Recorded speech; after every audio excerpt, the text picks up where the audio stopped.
Hey there.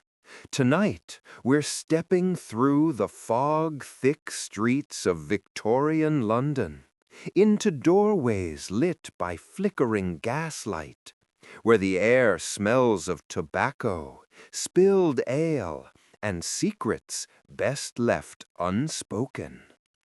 You won't find romantic tales of genteel tea rooms here.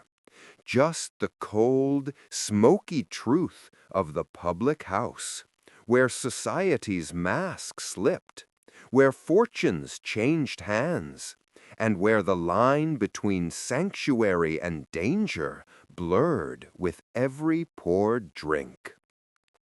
If these calm tales from the past help you drift into dreams, you can like and subscribe, but only if they truly calm your mind. And if you'd like to help our peaceful historical channel grow, your support means more than you imagine. Tell me in the comments where you're listening from, the time on your clock, and if you still have a little sleepy hype remaining, send it our way.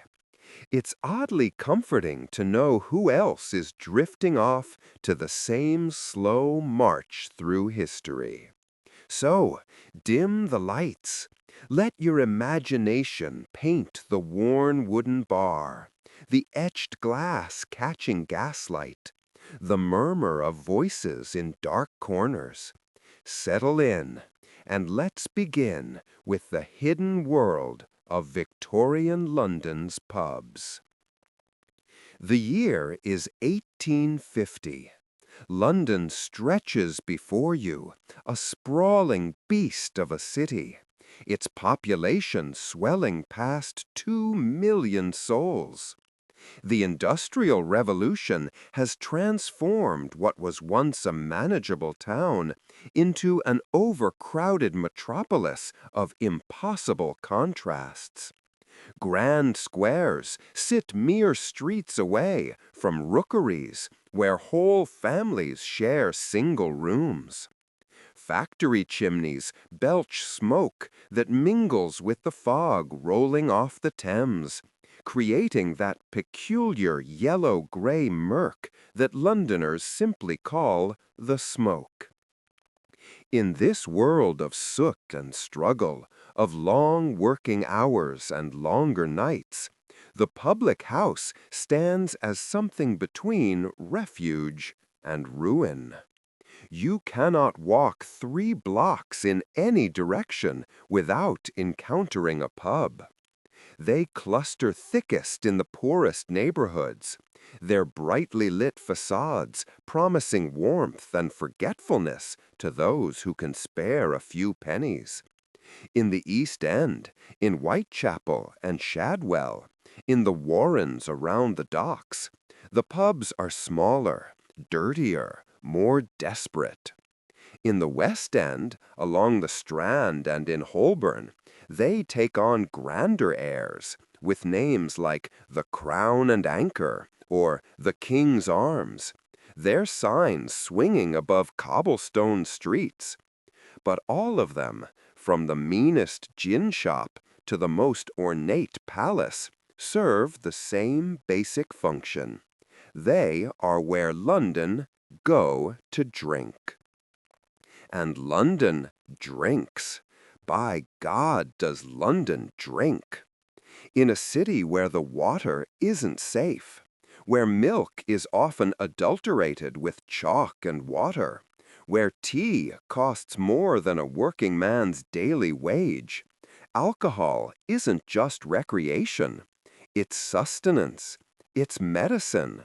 It's the social glue that holds communities together, and the solvent that dissolves them just as quickly.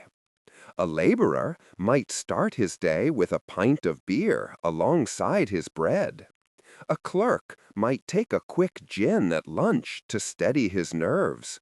A prostitute might drink herself numb before walking the streets. A gentleman might spend his evening in his club, sampling wines his butler has carefully selected.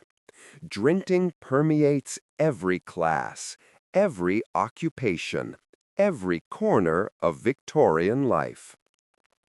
But the public house itself, that's a relatively recent invention in its current form. Oh, there have always been alehouses and taverns, places where travelers could find food and lodging, where locals could gather. But the Victorian pub, especially the gin palace that defines the era, that's something new. Something that combines commerce and spectacle in ways that both delight and horrify observers. Charles Dickens himself will write about them, describing gin palaces as perfectly dazzling when contrasted with the darkness and dirt we have just left. The temperance reformers will call them gateways to hell. The working poor will simply call them home. To understand the Victorian pub, you have to understand what came before it. You have to go back to the late 1700s, to what historians now call the gin craze. For decades, gin was the cheap, accessible drug of the masses. It was produced easily, sold for pennies, and consumed in staggering quantities. William Hogarth's famous print Gin Lane from 1751 captures the chaos. Bodies sprawl in the street. A drunken mother lets her baby tumble from her arms. Buildings crumble. Society itself seems on the verge of collapse, all thanks to the mother's ruin, as gin was darkly called. The government responded with a series of gin acts, taxing and licensing the sale of spirits, trying to control what seemed like an epidemic of drunkenness. By the early 1800s, they'd had some success. Gin consumption had dropped, but the demand for drinking establishments hadn't. The Beer Act of 1830 tried a different approach. It made beer licenses cheap and easy to obtain. The idea being that if people were going to drink, better they drink beer than gin. Beer was seen as wholesome, nutritious even, a working man's beverage that built strength rather than destroyed it. The result was an explosion of beer houses. Anyone who could pay 2 guineas, later reduced to free licensing, could sell beer. Overnight, thousands of small shops, front rooms, cellars, and sheds were converted into beer houses. They were crude affairs, often just a barrel or two in someone's living room, a few stools, maybe a table. But they served their purpose. They gave working people a place to gather that wasn't the street or the factory or the cramped misery of home.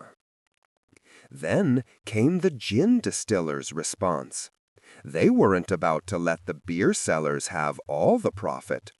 Around 1828, the first true gin palace opened its doors on Holborn Hill.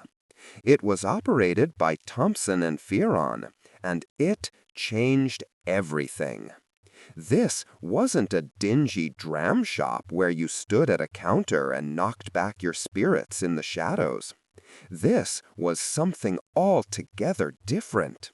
Something that borrowed from the new fashionable shops springing up around London, the kind with plate glass windows and gas lighting and polished counters. The Gin Palace was retail theater, and it was spectacular. Imagine approaching one of these establishments on a dark London evening. The street around you is narrow, muddy, the buildings leaning in so close the daylight barely penetrates even at noon. But ahead there's light, brilliant, dazzling light pouring from enormous windows. You draw closer, and the building reveals itself. The facade is painted in bright colors, reds and golds and greens. The windows aren't the small, cloudy panes you're used to seeing. These are huge sheets of plate glass, some of them 8 or 10 feet tall, engraved with elaborate designs, flowers and fruits and geometric patterns that catch and multiply the light. You push through the door and step inside, and for a moment you simply stand there, blinking. The interior is larger than you expected, a long room stretching back from the street. The ceiling might be 20 feet high, supported by pillars or columns that have been painted to look like marble. The floor is tiled, geometric patterns in black and white or elaborate mosaics imported from Italy. Your feet click across them, a sharp sound very different from the usual dirt or sawdust of lesser establishments. But it's the bar that commands your attention. It runs the length of one wall, a massive counter made of polished mahogany that gleams in the gaslight. Behind it, rising almost to the ceiling, is an array of barrels and bottles. The barrels are huge, ornate things with brass fittings, each one labeled with brand names that promise quality and potency.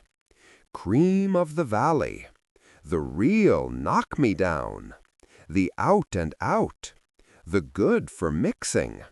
The names alone are advertisements, bold claims painted in letters 2 feet high.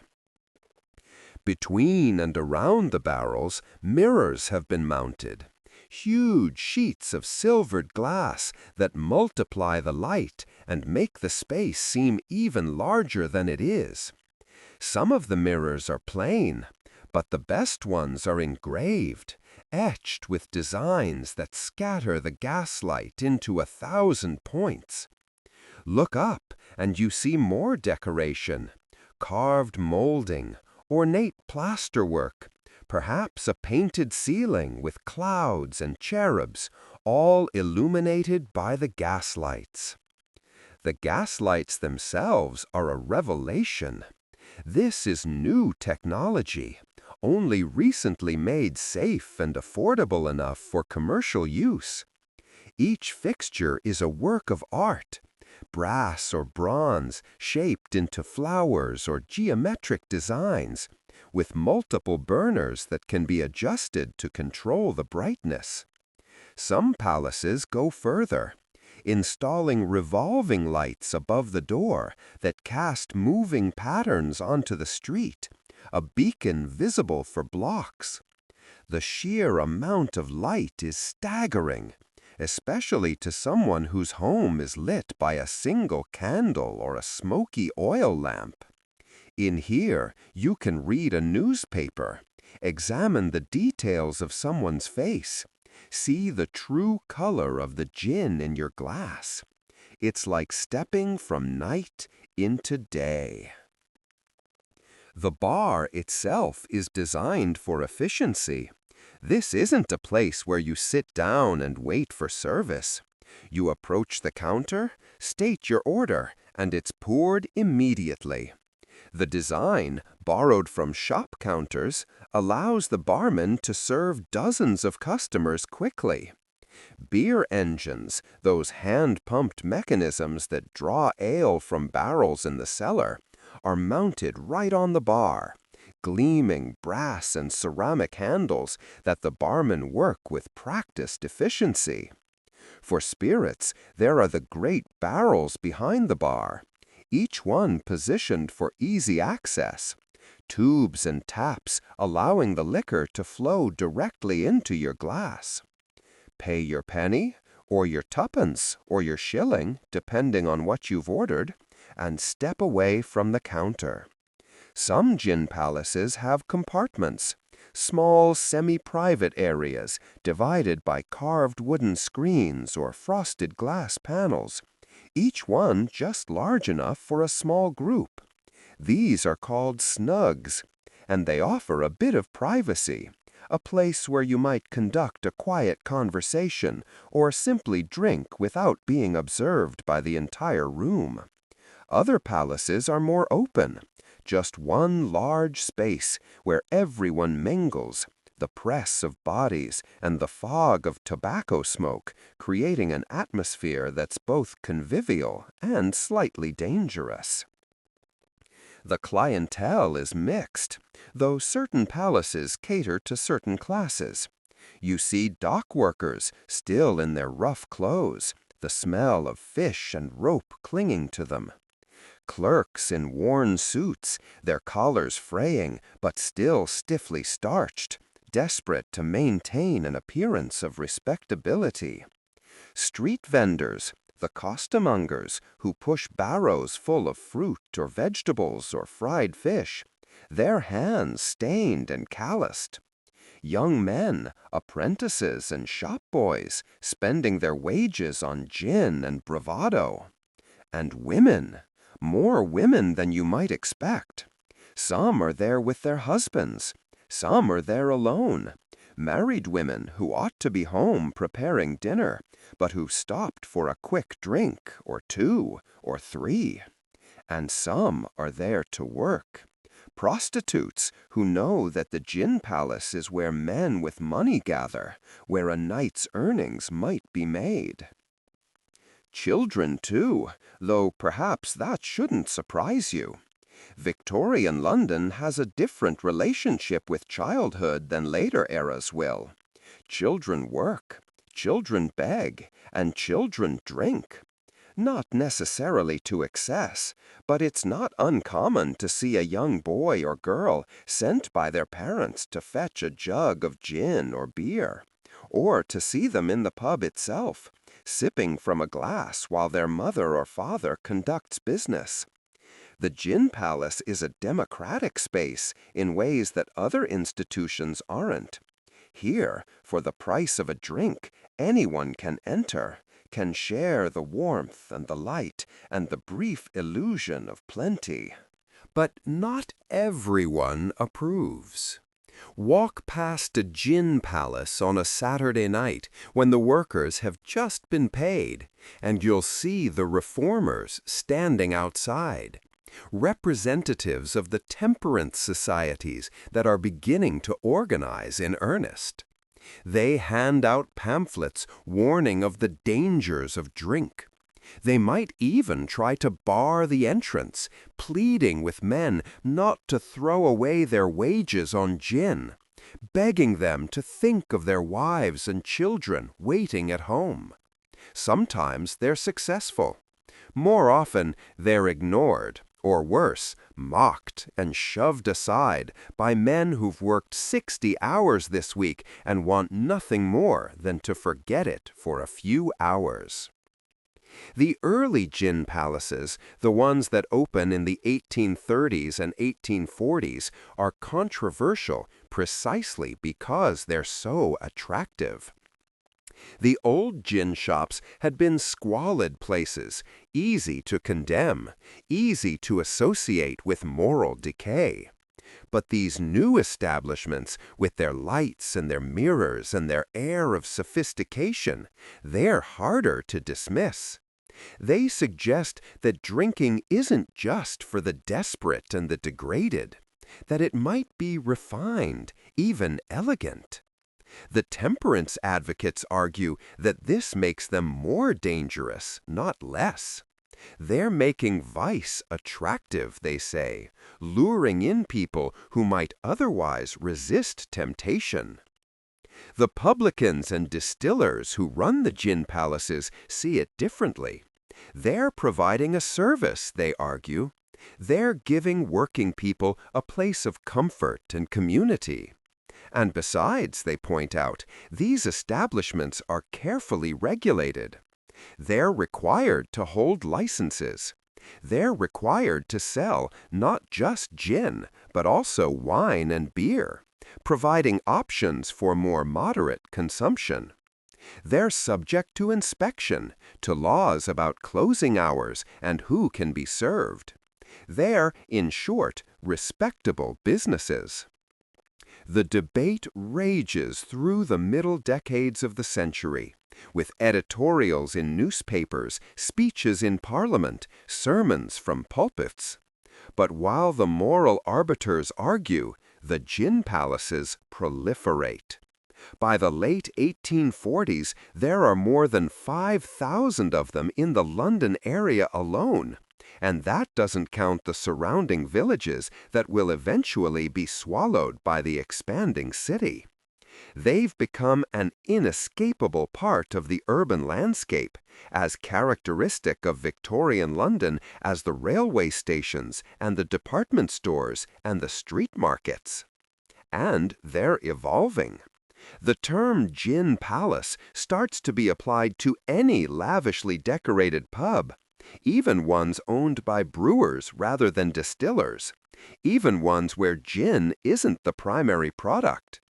The aesthetic they pioneered, that combination of light and glass and polished wood and ornate decoration, becomes the standard for all high-end pubs.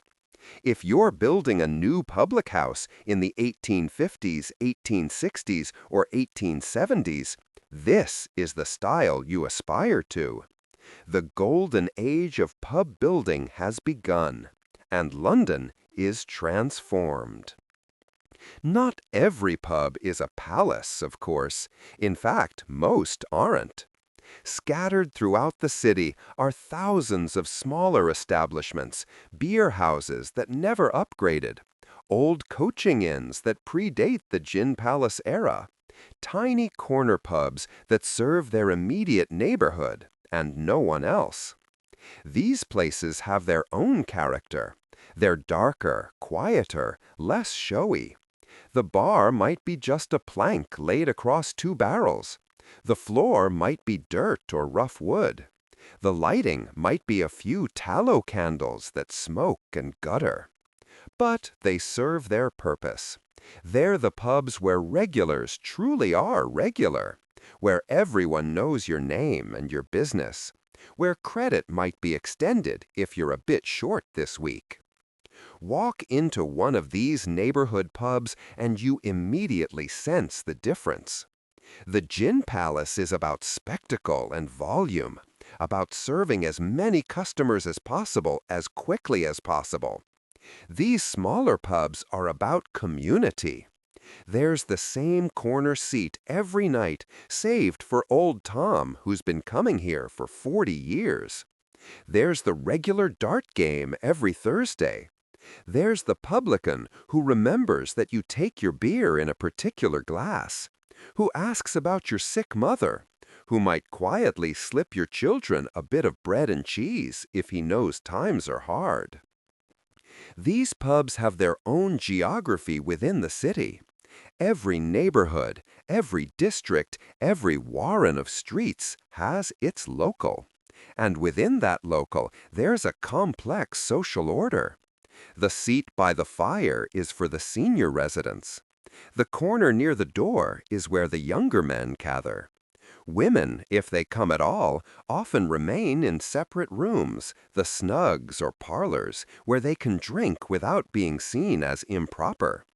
Different occupations claim different pubs. The dock workers drink in one place, the market porters in another, the clerks and shop assistants in a third. To drink in the wrong pub is to mark yourself as an outsider, to risk at minimum cold stares, and at worst, outright confrontation. The beer houses, those establishments that sprang up after the 1830 Beer Act, occupy their own niche. They're forbidden by law from selling spirits, only beer, and occasionally wine. This makes them slightly more respectable in the eyes of reformers, though plenty of working people prefer them simply because beer is cheaper than gin and fills the stomach better.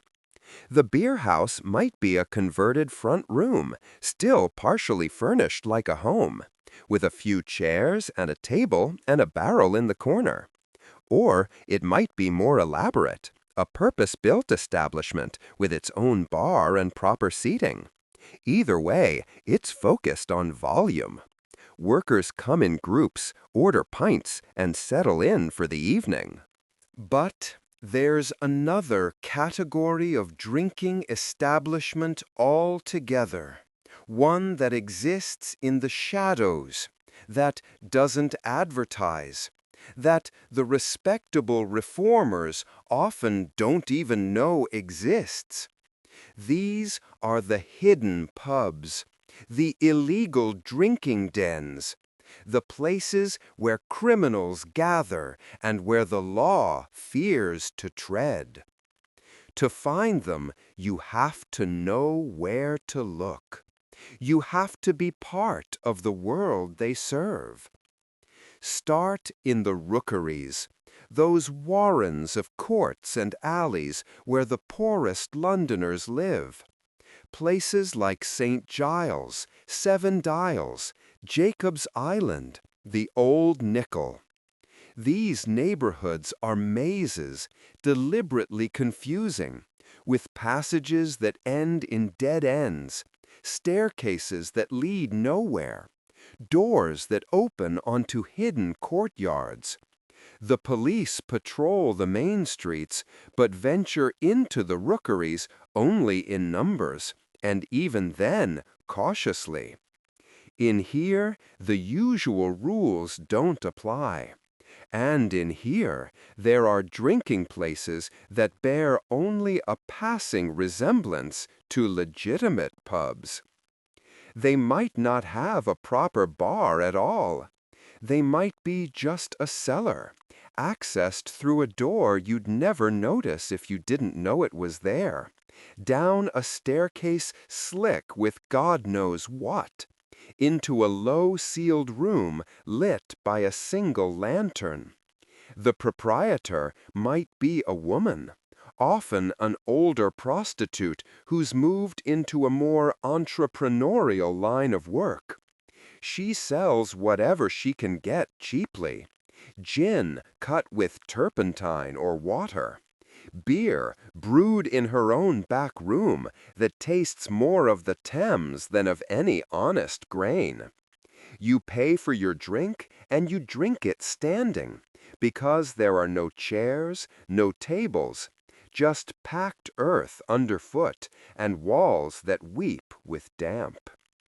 These places cater to those who can't afford even the penny gin of the palaces, or who, for various reasons, prefer to drink out of sight.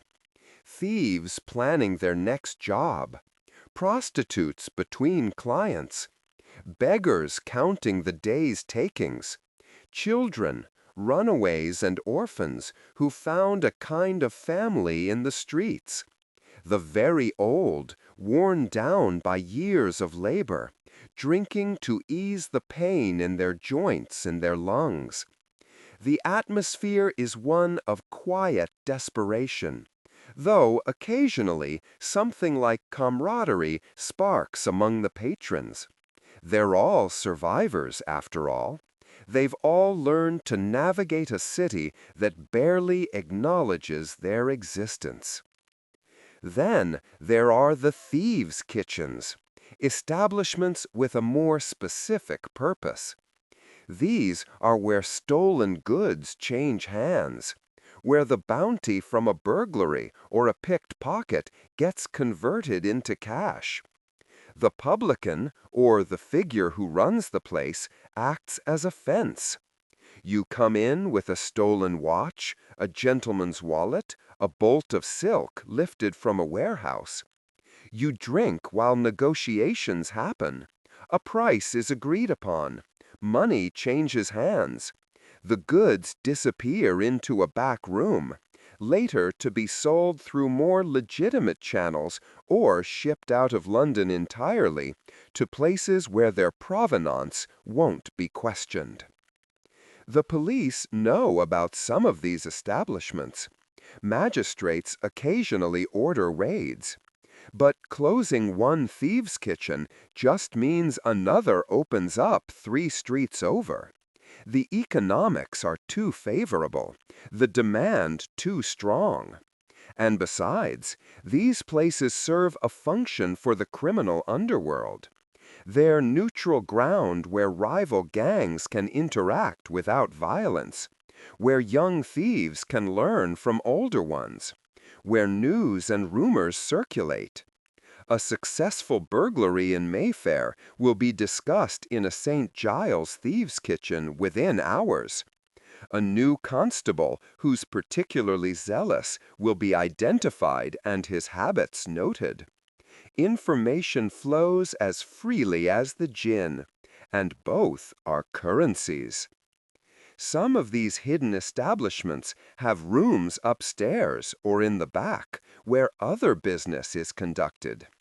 Illegal gambling dens where men play cards or dice for stakes that would shock a gentleman's club member. Cockfighting pits, the birds brought in cages, bets placed in whispers, the fighting brutal and quick. Dog fighting, rat baiting, any blood sport that the law officially frowns upon, but that working men will pay to watch. These entertainments are advertised only by word of mouth. You hear about them through a friend of a friend. You're vouched for, and then you're told where and when. The women in these hidden spaces occupy their own precarious position. Some run the establishments, having clawed their way to a position of relative power through shrewdness and ruthlessness. They're not to be crossed. They know secrets. They command loyalty. And they're not above violence if it serves their interests. Others work in these spaces. Prostitutes who bring clients to the hidden pubs because they offer more privacy than the streets, and because the proprietor gets a cut of the earnings. The relationship is transactional, but also, in its way, protective. The woman of the house will intervene if a client becomes violent. She'll call in muscle if payment is disputed. She'll provide a place to rest, to eat, even to sleep, if circumstances require it. There's a particular establishment in Bluegate Fields in the East End that becomes notorious in the middle decades of the century. It's called, simply, The House, and it occupies a strange borderline between legitimate pub and criminal headquarters. Upstairs are rooms that can be rented, either for the hour or the night. Downstairs is a tap room that serves beer and gin, but also opium, imported from China through the docks that are mere blocks away. The clientele is mixed. Sailors fresh off ships, Chinese immigrants who've settled in the area, prostitutes and their clients, thieves and their fences. The police know about it. They raid it periodically, but it always reopens, sometimes in the same location, sometimes just around the corner. The economics are too favorable, the demand too strong. And besides, these places serve a function for the criminal underworld. They're neutral ground where rival gangs can interact without violence, where young thieves can learn from older ones, where news and rumors circulate. A successful burglary in Mayfair will be discussed in a St. Giles thieves' kitchen within hours. A new constable who's particularly zealous will be identified and his habits noted. Information flows as freely as the gin, and both are currencies. Some of these hidden establishments have rooms upstairs or in the back, where other business is conducted. Illegal gambling dens where men play cards or dice for stakes that would shock a gentleman's club member. Cockfighting pits, The birds brought in cages, bets placed in whispers, the fighting brutal and quick. Dog fighting, rat baiting, any blood sport that the law officially frowns upon, but that working men will pay to watch. These entertainments are advertised only by word of mouth. You hear about them through a friend of a friend. You're vouched for, and then you're told where and when. The women in these hidden spaces occupy their own precarious position. Some run the establishments, having clawed their way to a position of relative power through shrewdness and ruthlessness. They're not to be crossed. They know secrets. They command loyalty. And they're not above violence if it serves their interests. Others work in these spaces. Prostitutes who bring clients to the hidden pubs because they offer more privacy than the streets, and because the proprietor gets a cut of the earnings. The relationship is transactional, but also, in its way, protective. The woman of the house will... The opium connection is worth noting. While gin and beer are the primary intoxicants of Victorian London, opium is readily available and socially acceptable in ways that later eras will find shocking. You can buy laudanum, opium dissolved in alcohol, from any chemist. It's used for pain relief, for calming children, for steadying nerves. But there are also opium dens, especially in the East End, where you can smoke the drug rather than drink it. These establishments often double as pubs, selling alcohol alongside the opportunity to recline on a mat or a low bed and drift away on opium dreams. The atmosphere is quieter than a typical pub, more languid. You pay for your pipe, you smoke, and hours pass in a warm haze. The authorities' attitude toward these hidden establishments is complex.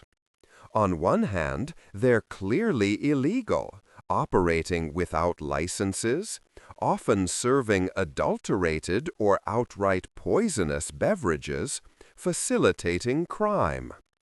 On the other hand, they serve a social function that the authorities dimly recognize.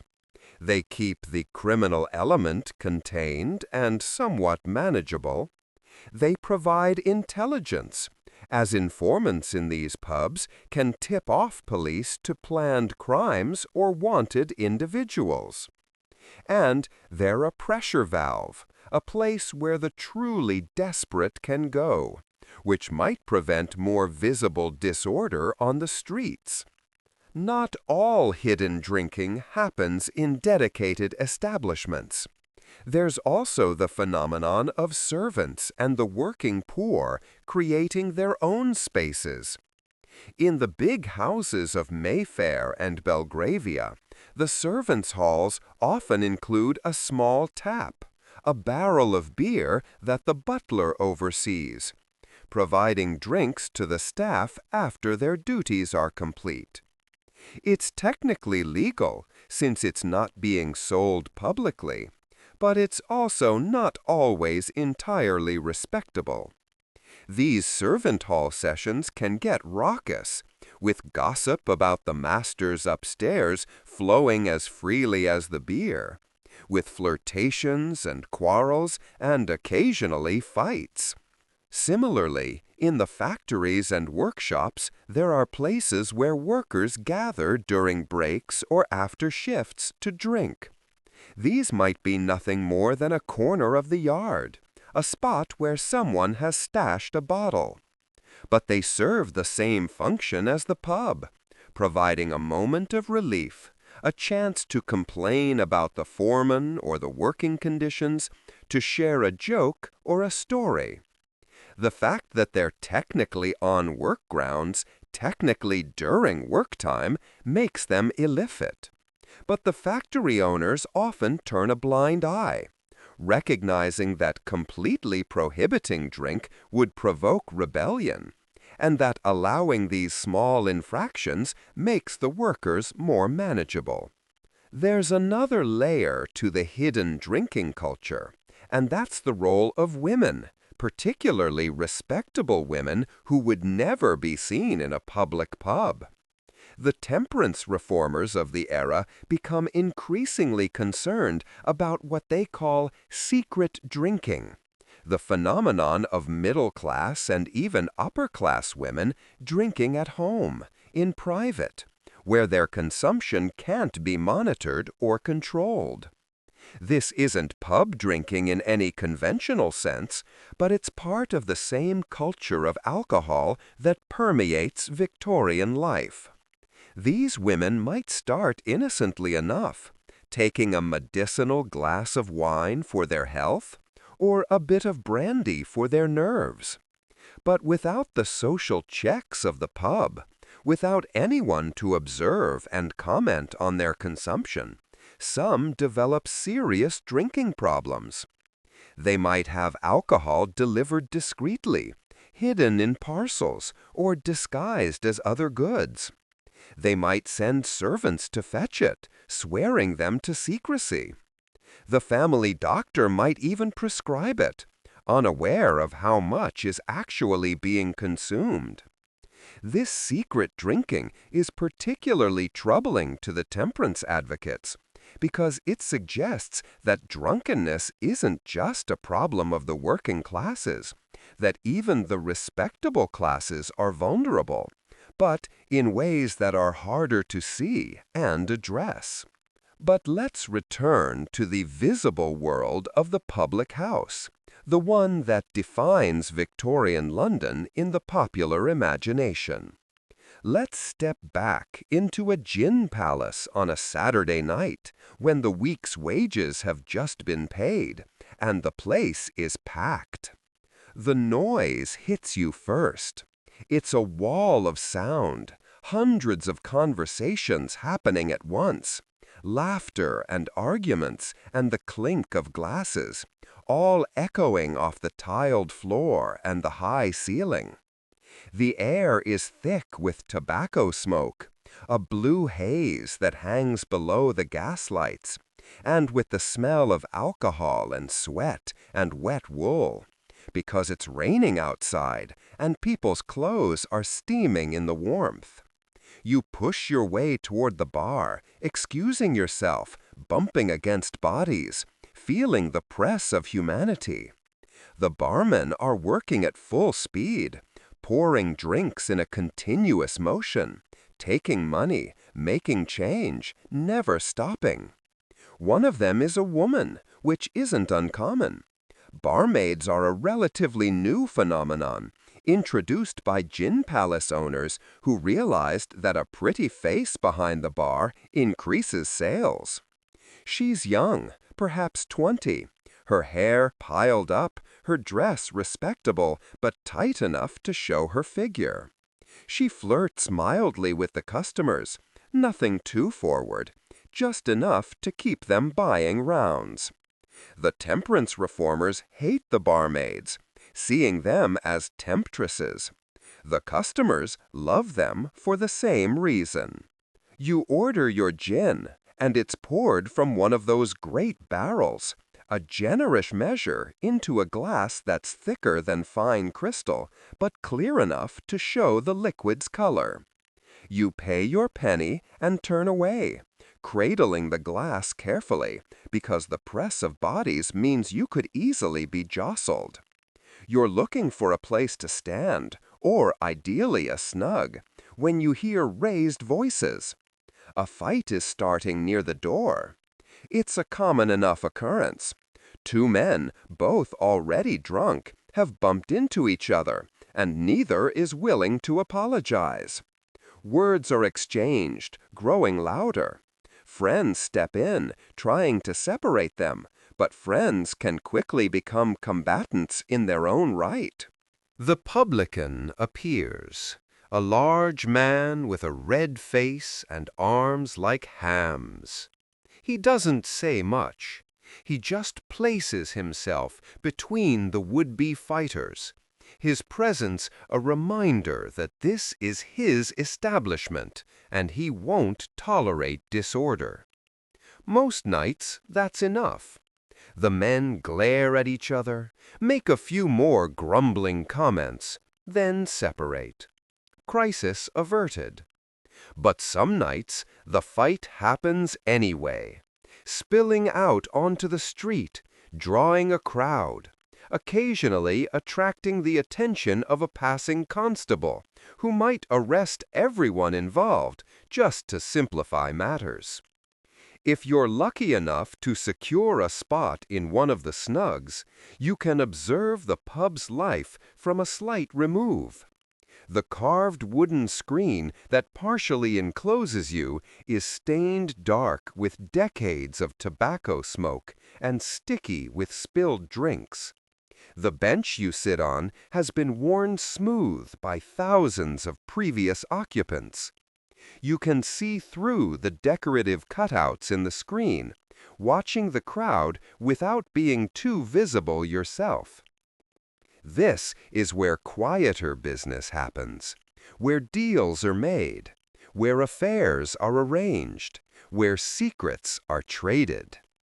To your left, two men are engaged in intense negotiation. They're costermongers, street vendors, and they're arguing about territory. One of them has been setting up his barrow on the other's usual corner, and this has caused tension. They're trying to work it out before it escalates to violence. Voices stay low, but urgent. Eventually, one of them buys the other a drink, a peace offering, and the matter seems settled. To your right, a man and a woman are sitting very close together, but they're not married, at least not to each other. They're meeting secretly, stealing an hour away from their respective spouses. Their conversation is quiet, their hands occasionally touching on the table between them. This is the kind of thing that happens in pubs, the brief escapes and minor betrayals that form the texture of urban life. At the bar itself, a woman is trying to negotiate credit. She's a regular.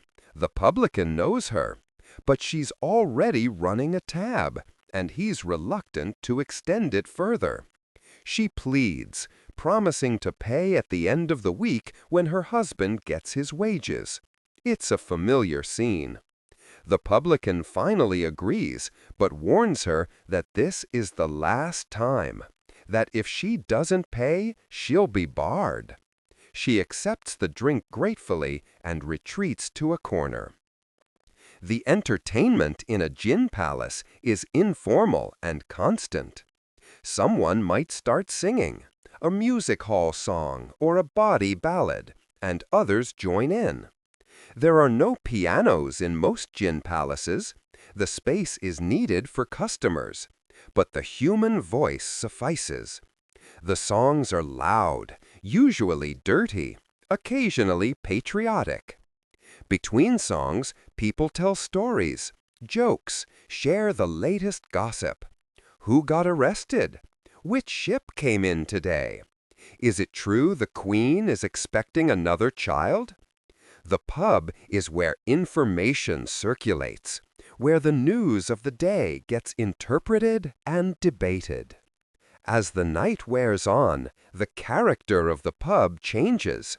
The early crowd, the ones who stopped for a quick drink after work, have filtered out. What remains is the hard core, the ones who'll stay until closing. They're drunker now, louder, more unpredictable. The publican and his staff stay alert. The potential for violence increases with the hour. But there's also a kind of camaraderie that emerges, the sense that everyone here has chosen this particular oblivion, this particular way of forgetting whatever it is they need to forget. Around 11 o'clock, the publican starts making noise about closing. The law requires pubs to close at midnight on weekdays, though enforcement is inconsistent. Some customers start to drift toward the door. Others order one more drink, determined to extract every last moment of refuge from the night. The barmaids begin collecting glasses, wiping down the bar. The gas lights are dimmed slightly, a subtle hint. Outside, the streets are less crowded than they were, but far from empty. People stagger home, alone or in small groups, navigating the darkness by memory and habit. A few sit slumped in doorways, too drunk to make it any further. A prostitute calls out to passing men, hoping for one more client before the night is done. A constable walks his beat, his lamp casting moving shadows, his presence both reassuring and threatening, depending on your business. In the poorer neighborhoods, the pubs might stay open later, the law being more suggestion than rule in places where there aren't enough constables to enforce it. Or they might close their front doors but continue operating through a back entrance, serving those customers who are willing to pay extra for the privilege of drinking into the early hours. These after-hour sessions are quieter, more furtive. The serious drinkers, the ones for whom this isn't recreation but necessity, nursing their glasses in the dim light, not talking much, just existing in this space between days. The pub serves different functions at different times. In the morning, it might be nearly empty, just a few early workers grabbing a pint and a piece of bread before their shift. The publican and his staff are cleaning up from the night before, washing glasses, mopping floors, restocking the bar. At midday, it fills with workers on their lunch break, eating the simple food the pub provides, pies and cheese and bread, washing it down with beer. In the evening, it's at its busiest, a social hub where people relax and connect.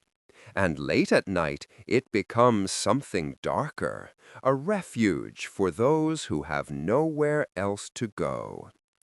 The question of what exactly people are drinking in these establishments is complicated. Gin, obviously, in the gin palaces. But gin itself is a category with considerable variation. There's Old Tom, a sweetened gin that's popular with those who find straight gin too harsh. There's Geneva or Genever, the Dutch version that's slightly different in flavor. There's Cream of the Valley and Butter Gin and dozens of other branded varieties, each one claiming superior quality or taste. The reality is that much of the gin being served is cheap, rough stuff, barely aged, high in alcohol content, and low in anything resembling refinement. Beer is even more varied. There's pale ale, served in some of the nicer establishments, light in color and relatively hoppy. There's porter, a dark beer that's enormously popular with working people, filling and cheap. There's stout, even heavier and darker than porter. There are regional variations, beers brewed in particular ways in particular parts of England, some of which have made their way to London. The quality varies wildly. A well-kept cellar and clean lines can make even ordinary beer taste good. A neglected cellar and dirty equipment can make the best beer taste like swill. And then there's the matter of adulteration. This is a real and serious problem throughout the Victorian era. Publicans, faced with narrow profit margins and intense competition, often cut their products to stretch them further. Water is the most common adulterant, turning strong beer weak and gin even harsher. But other substances get added as well. Salt is used to make weak beer seem stronger by creating more of a head. Ginger and capsicum create a burning sensation that mimics alcohol strength. Tobacco can darken beer, making porter look richer than it is. More worrying, some publicans use chemicals to achieve certain effects. Vitriol, or sulfuric acid, makes beer clearer. Copperas, an iron sulfate, darkens it. These substances aren't just dishonest, they're actively poisonous.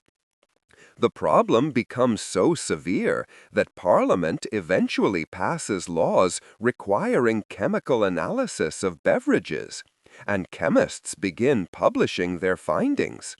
The results are shocking. One study in the 1850s finds that more than half of all pub beer contains additives, some of them dangerous. Gin is just as bad or worse, with stories circulating about distillers using turpentine or industrial alcohol to increase volume. The working poor, who can't afford the more expensive, supposedly purer products, end up consuming poison along with their alcohol. But for most Londoners, these concerns are abstract. You go to your local, you order your usual, and you trust that it's probably fine. If you get sick, you might blame the drink, or you might just chalk it up to general poor health. The connection between long-term alcohol consumption and serious health problems isn't well understood yet.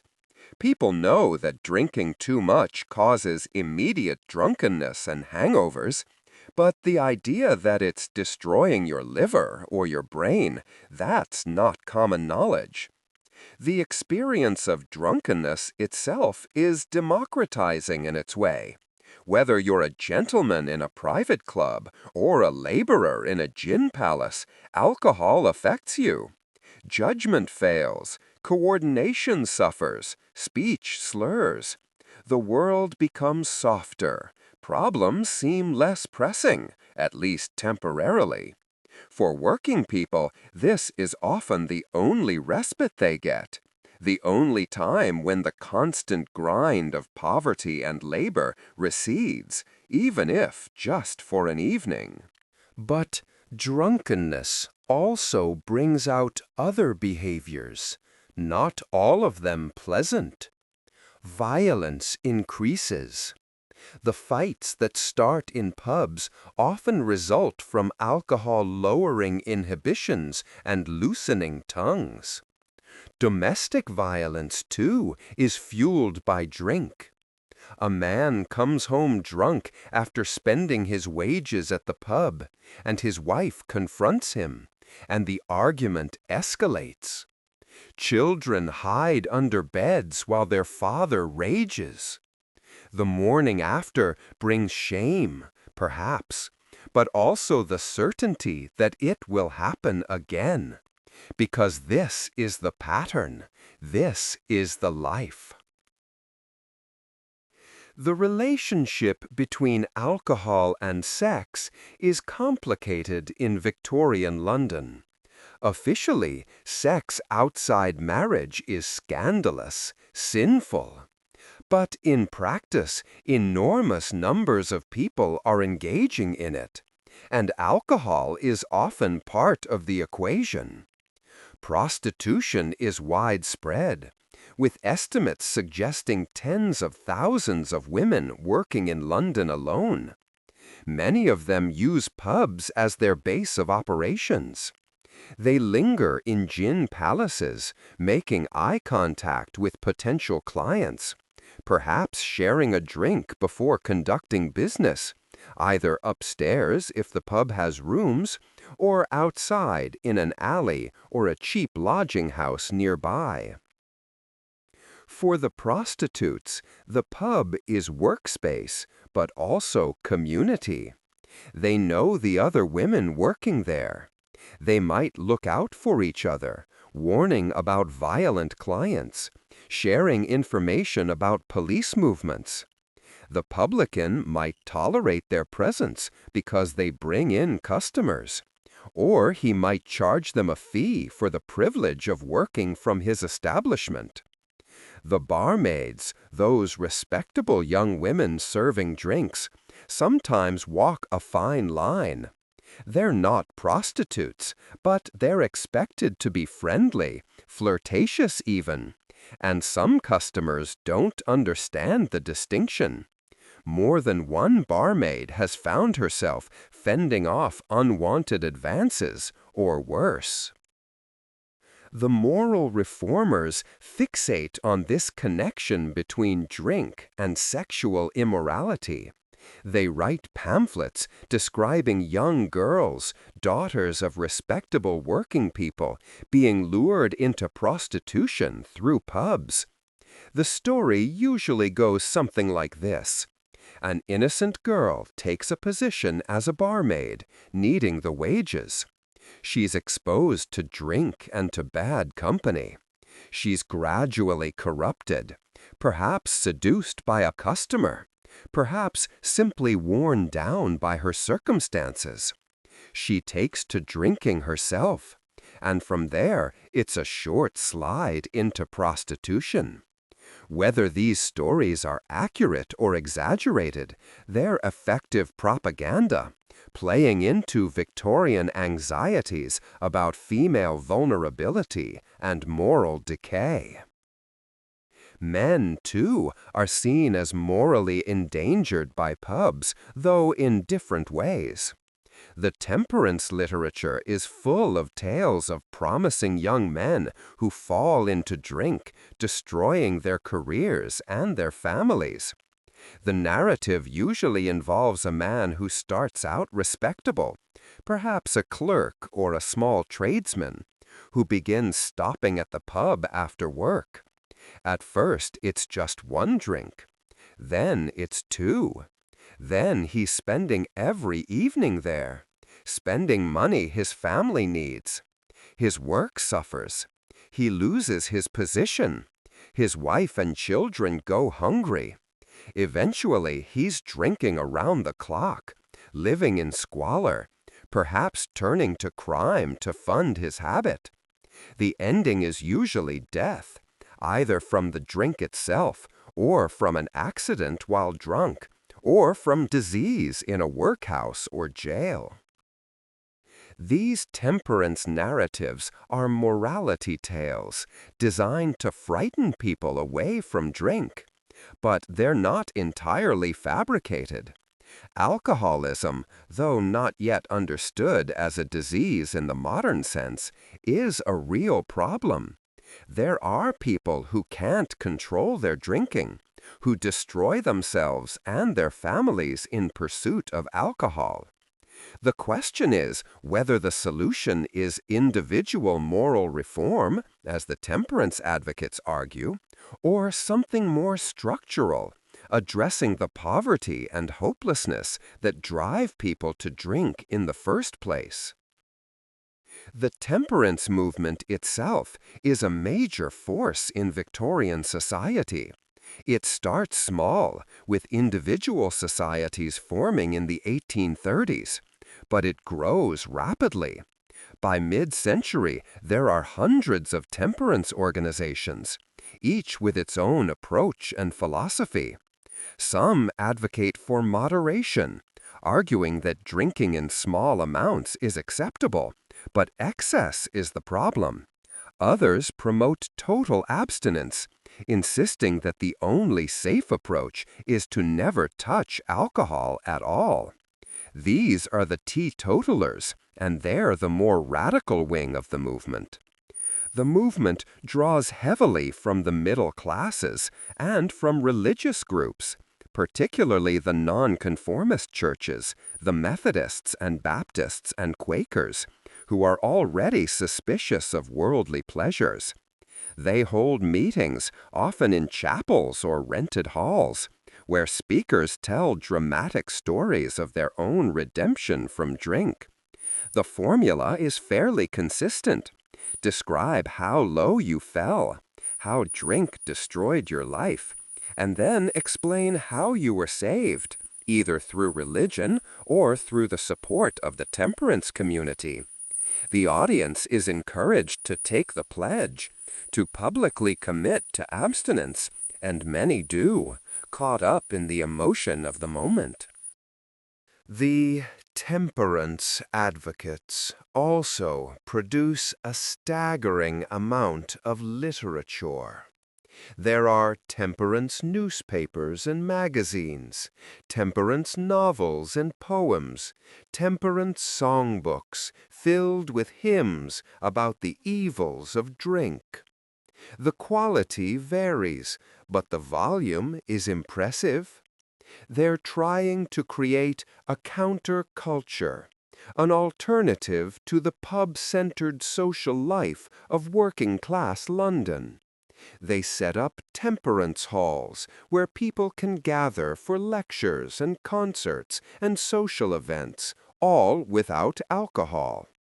They open coffee houses, hoping to lure people away from gin palaces by offering a warm, comfortable space where hot drinks are available.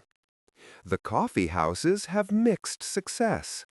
They're popular with some segments of the working class, particularly those who are already inclined toward respectability and self-improvement. A man who wants to read a newspaper, who wants to save his money, who's trying to avoid the temptations of the pub, he might become a regular at a temperance coffee house. But for many workers, the coffee house simply can't compete with the pub. It's too sober, too sedate. There's no camaraderie, no loosening of inhibitions, no forgetting. And besides, coffee costs money too, and it doesn't provide the same immediate relief that alcohol does. The temperance movement becomes increasingly political as the century progresses. They start lobbying for legislative changes, arguing that individual moral reform isn't enough, that the government needs to step in and restrict the sale of alcohol. They push for limits on pub hours, for stricter licensing requirements, for local option laws that would allow communities to vote themselves dry. They achieve some successes. The Licensing Act of 1872 restricts pub hours, requiring them to close by midnight and limiting Sunday opening. But they never achieve their ultimate goal of total prohibition, despite decades of effort. The drink trade fights back. Publicans and brewers form their own organizations to lobby against temperance legislation. They argue that pubs provide jobs, that they generate tax revenue, that they're an essential part of working-class culture. They sponsor their own research, commissioning studies that downplay the harms of alcohol or that suggest that moderate drinking is actually beneficial. They present themselves as responsible businessmen being unfairly attacked by zealots. The working class itself is divided on the temperance question. Some embrace it, seeing abstinence as a path to respectability and advancement. Others resent it, viewing the temperance movement as middle-class interference in their lives. When the government restricts pub hours or closes pubs on Sundays, working men often protest, arguing that the middle class can drink in their private clubs and homes whenever they want, so why are working people being denied the same freedom? The class dimension of the temperance crusade is impossible to ignore. It's largely the middle class trying to reform the working class, to impose their values and their vision of proper behavior. There's also a gender dimension. Many of the temperance advocates are women, particularly as the century progresses. They're motivated in part by genuine concern about the social harms of drink, but also by more personal concerns. They've seen their husbands drink away the rent money. They've suffered abuse from drunken partners.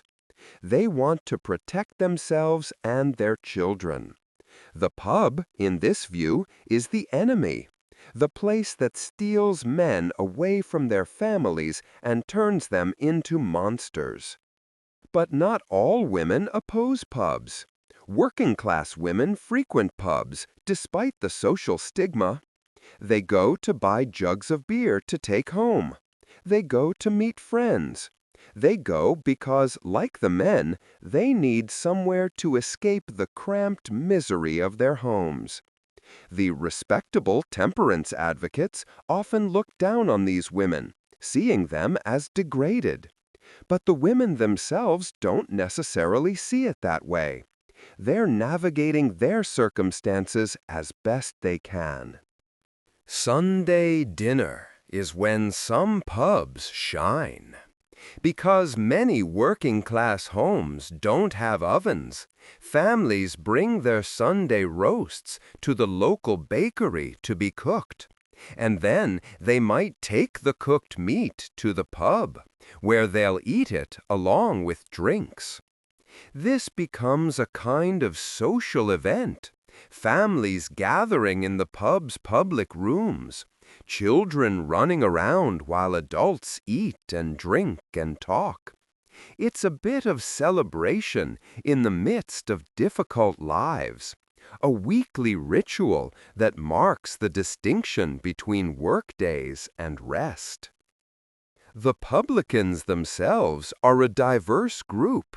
Some are former workers who've managed to save enough money to lease or buy a small establishment, seeing it as a path to independence. Others are from families that have been in the trade for generations, learning the business from their parents. A few are gentlemen who've fallen on hard times and need to earn a living somehow. Women publicans are not uncommon, usually widows who've taken over after their husbands died, though some are married women running the pub while their husbands work elsewhere. Running a pub is hard work. The hours are long, often from early morning until late at night. You're on your feet constantly, serving drinks, managing staff, keeping order, tracking credit and debts. You have to maintain the building, keeping it clean and in good repair. You have to deal with brewers and distillers, negotiating prices and terms. You have to manage your license, making sure you're in compliance with the law, keeping records for the authorities. And you have to handle difficult customers, the ones who drink too much and start fights, the ones who try to run up credit they'll never pay, the ones who bring trouble to your door. The rewards can be substantial if you're successful. A well-run pub in a good location can generate significant profits. You might live comfortably, even prosperously.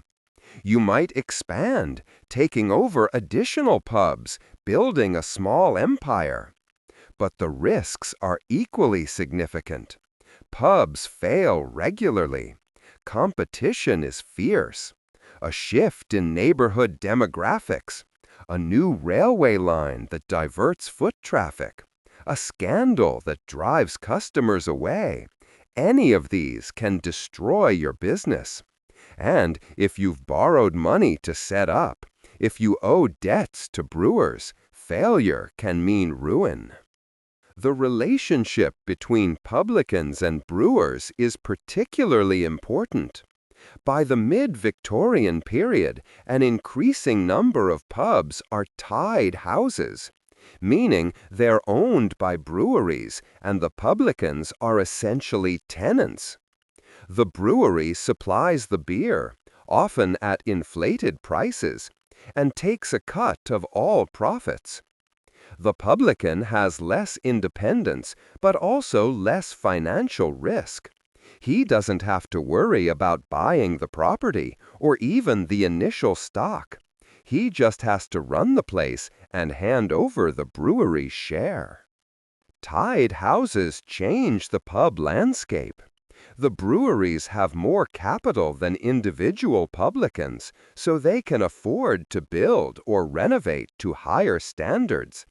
They create branded identities, chains of pubs all serving the same beers, all decorated in similar styles.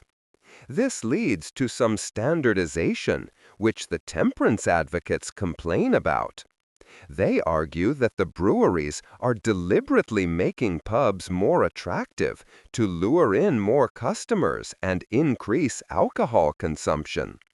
The breweries respond that they're simply providing good service in well-maintained establishments. The staff in larger pubs form their own community. There are barmaids, who we've discussed. There are potboys, young men whose job is to collect empty glasses, wash them, and generally assist. There are cellarmen who manage the beer barrels, an important job that requires skill, as beer needs to be kept at the right temperature and the lines kept clean. In some establishments, there are doormen, large, intimidating men whose primary job is to deal with trouble, to eject drunks who've become too disorderly, to break up fights before they get out of hand. These workers form relationships, friendships, and sometimes romances. A barmaid might marry the cellarman, or she might fend off his advances and instead take up with a regular customer. The potboy, if he's smart and hard-working, might work his way up to barman and eventually publican. Or he might drift away, finding the work too hard or the hours too long, or getting a better offer elsewhere. The turnover can be high, especially in rougher establishments where the work is dangerous and the pay marginal. The rhythm of the pub year follows the city's calendar. There are busy times and quiet times, predictable fluctuations in business that any experienced publican learns to anticipate. Christmas is huge, the busiest time of year, when people are celebrating and spending whatever money they have. The pubs are packed, often beyond capacity, the noise and the heat almost unbearable. The publicans work around the clock, barely sleeping, because this is when they make a significant portion of their annual profit. Easter is another peak, though not as intense as Christmas. Summer brings its own rhythms. On hot days, beer consumption goes up, as people seek relief from the heat. But some workers might take day trips out of London, heading to the countryside or the seaside, so city pub business can be variable. Autumn is steady, workers settling back into routines after any summer disruption. Winter can be slow on the coldest days when people prefer to stay home, but it can also be busy, as the warmth and light of the pub offer respite from the harsh weather. Special events bring their own crowds.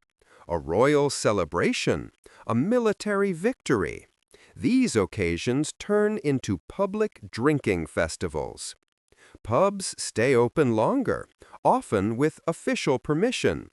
The mood is festive, but can turn quickly. Drunken patriotism sometimes manifests as aggression toward foreigners or anyone perceived as insufficiently enthusiastic. Fights break out. Property gets damaged.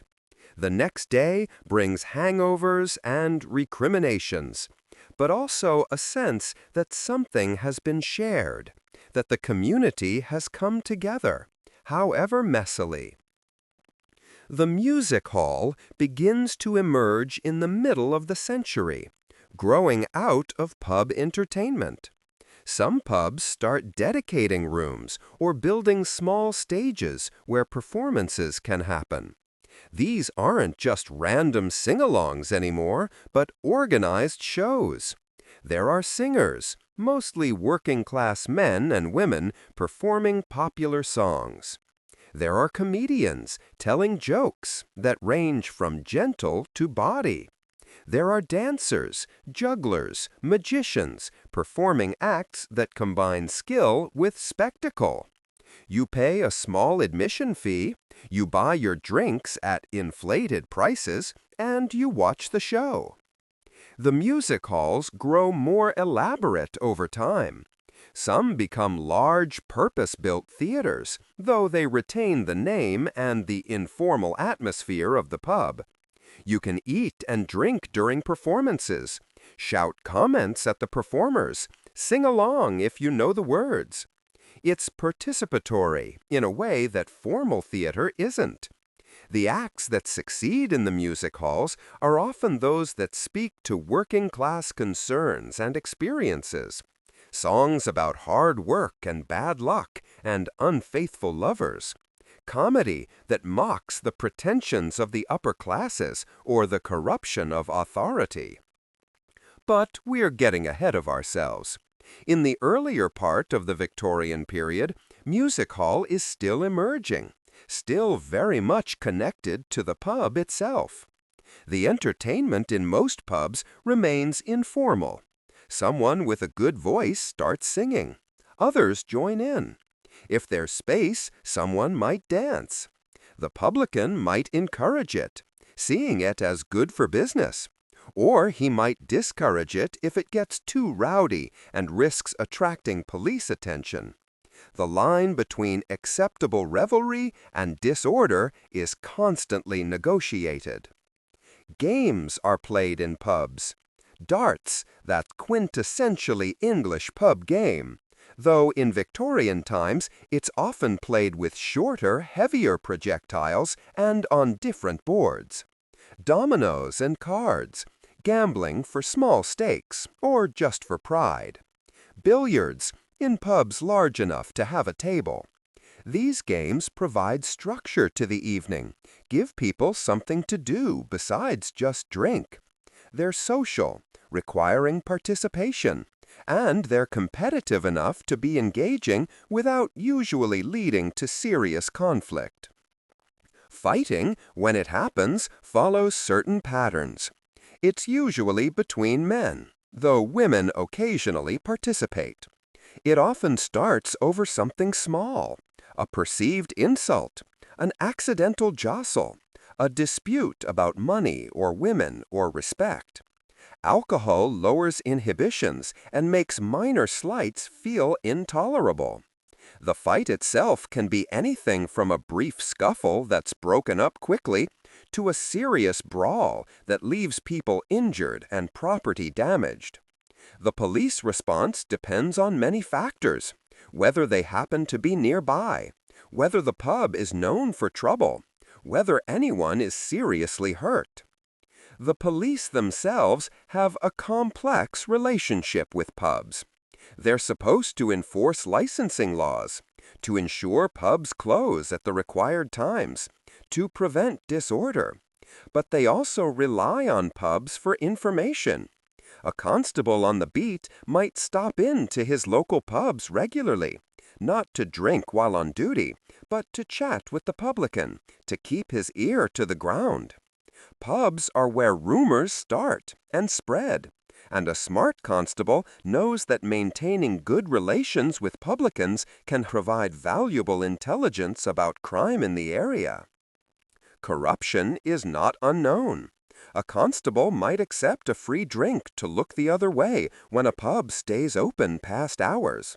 A publican might pay regular bribes to ensure his illegal activities, whether it's serving adulterated beer or allowing prostitution, aren't too closely scrutinized. The system is full of these informal arrangements, small corruptions that are accepted as the price of doing business. But there are also constables who take their duties seriously, who crack down on illegal pubs, who arrest drunks and publicans alike when the law is broken. These men are often unpopular, seen as rigid and humorless. They might face hostility from the communities they police, but they also command a grudging respect, because in a city where violence is common and theft is rampant, having some form of order is valuable. As the century progresses, changes begin to accelerate. The 1869 Wine and Beer House Act tightens regulations, making licenses more difficult to obtain and easier to revoke. The 1872 Licensing Act restricts hours even further. The temperance movement is gaining political power, and the drink trade is increasingly on the defensive. At the same time, broader social changes are affecting pub culture. Rising wages for some workers mean they have more money to spend, but also more options for how to spend it. Alternative entertainments are emerging. Music halls that are separate from pubs, sports grounds, libraries, and reading rooms. The working class itself is changing. There's growing consciousness of class identity, of shared interests that transcend individual neighborhoods or trades. Trade unions are organizing. The labor movement is building political power. And some within the working class are embracing the temperance message, seeing abstinence as part of a broader program of self-improvement and respectability.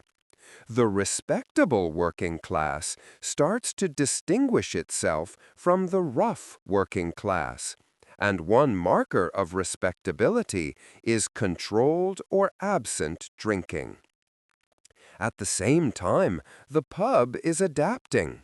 The late Victorian period sees an incredible flowering of pub architecture, as breweries invest in their tied houses, creating elaborate buildings that are works of art in their own right. The decorative touches become more refined. Tile work features intricate patterns and colors. The etched glass becomes more detailed, depicting scenes or abstract designs. The woodwork is carved by skilled craftsmen. Some pubs become tourist attractions in their own right, admired for their beauty. But beneath the beautiful surfaces, tensions are mounting. The temperance advocates haven't won their crusade for prohibition, but they've succeeded in changing public attitudes. Drunkenness is increasingly seen as shameful rather than merely unfortunate. The middle-class consensus is turning against pubs, viewing them as relics of a rougher era that should be gradually eliminated. The Liberal Party, which draws support from temperance voters, is pushing for local option laws that would allow communities to vote to ban pubs entirely. The pub trade responds by trying to improve its image. Some publicans start emphasizing the social functions of their establishments, positioning them as community centers rather than just places to drink. They host meetings for local organizations. They provide space for trade union gatherings. They sponsor sports teams. They're trying to make themselves indispensable, to demonstrate that pubs serve functions that can't be easily replaced. The World War I becomes a major turning point. The government, worried that drinking is affecting war production, imposes strict controls. The Defense of the Realm Act limits pub hours even further, waters down beer, and increases taxes on alcohol. Some pubs in areas with munitions factories are actually nationalized, taken over by the state. The message is clear. In wartime, alcohol is a luxury the nation can't afford. The temperance advocates see this as vindication, proof that their warnings about drink were correct. But the working class sees it differently. They see the upper classes still drinking in their private clubs, while working people are denied access to pubs. They see it as yet another example of the war's burdens falling disproportionately on the poor. The restrictions are widely resented, and they don't survive long after the war ends. But they've set a precedent, demonstrated that the government is willing to intervene dramatically in drinking culture when it sees fit. Between the wars, pub culture changes in subtler ways. The old gin palace style, while still admired in existing buildings, falls out of fashion for new construction. There's a move toward a different aesthetic, one that emphasizes comfort and homeliness rather than spectacle. The improved public house movement tries to reimagine the pub as a respectable family venue, with separate dining areas, stricter rules about behavior, a focus on food as well as drink. Some of these experiments succeed. Others fail, unable to compete with traditional pubs that workers are more comfortable in. The hidden pubs, those criminal establishments that flourished in Victorian London, gradually disappear. Not because crime disappears, but because the city itself is changing. The worst rookeries are demolished in slum clearance programs. New building codes and stricter enforcement make it harder to operate illegal establishments. The police become more professional, less likely to tolerate or ignore criminal pubs. And the nature of crime itself is changing, becoming more organized, less tied to specific physical locations. But the legacy of the Victorian pub remains. When you walk into a traditional London pub today, one that hasn't been modernized beyond recognition, you're experiencing a space that was largely defined in the 19th century. The bar layout, the etched glass, the separate rooms, the emphasis on beer, all of this comes from the Victorian era. Even the social function, the pub as community gathering place, that's Victorian too. And the tensions remain as well. Every generation since has debated the role of alcohol in society, the balance between individual freedom and social harm, the question of whether drinking is a personal choice or a public health issue. The Victorians didn't resolve these questions, neither have we. But the legacy of the Victorian pub remains. When you walk into a traditional London pub today, one that hasn't been modernized beyond recognition, you're experiencing a space that was largely defined in the 19th century. The bar layout, the etched glass, the separate rooms, the emphasis on beer, all of this comes from the Victorian era. Even the social function, the pub as community gathering place, that's Victorian too. And the tensions remain as well. Every generation since has debated the role of alcohol in society, the balance between individual freedom and social harm, the question of whether drinking is a personal choice or a public health issue. The Victorians didn't resolve these questions, neither have we. The pub, in that sense, is a continuous thread running through British history, a space where these fundamental conflicts play out. When you think about Victorian London's pubs, think about them in all their complexity. They were beautiful and squalid, liberating and destructive, sites of community and theaters of violence. They were where working people found brief respite from grinding poverty, but also where that poverty was sometimes deepened. They were where social barriers occasionally broke down, but also where class and gender hierarchies were reinforced. They were spaces of pleasure and pain, hope and despair, all mixed together in the blue haze of tobacco smoke and the amber glow of gaslight. The Gin Palace, with its glittering mirrors and polished mahogany, its promise of luxury for the price of a penny, captured something essential about Victorian London.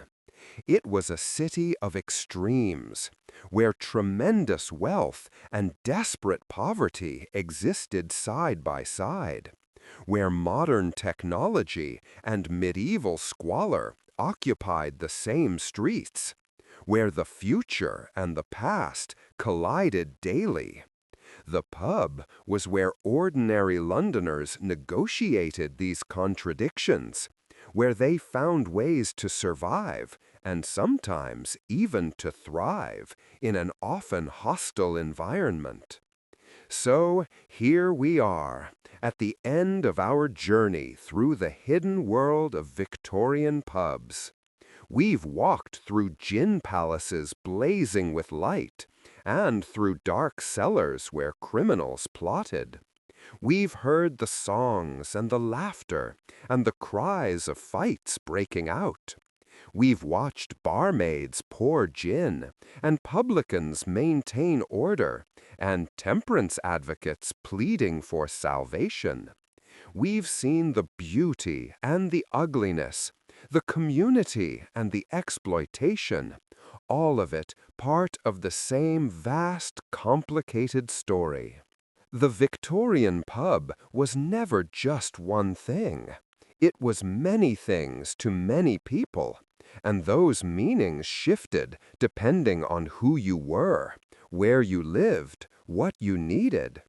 For some, it was salvation, the only warmth and light in their lives. For others, it was damnation, the place where wages disappeared and families were destroyed. For most, it was probably somewhere in between, just part of the texture of daily life, neither wholly good nor wholly bad, just there. If these tales have helped you drift toward sleep, if the image of gas-lit pubs and Victorian streets has lulled you into that pleasant haze between waking and dreams, then the journey has served its purpose. Like the best pubs, this story has offered you shelter from the day, a place to rest for a while. So, close your eyes. Let the sounds of Victorian London fade. Let the smoke and the gin and the secrets dissolve into the darkness. And know that somewhere in the past, in gas-lit rooms that no longer exist, life went on. People drank and laughed and suffered and endured. And morning always came. bringing with it the need to do it all again. Sleep well. And if you enjoyed this journey into history's hidden corners, like and subscribe to help us continue exploring these forgotten worlds, one quiet tale at a time.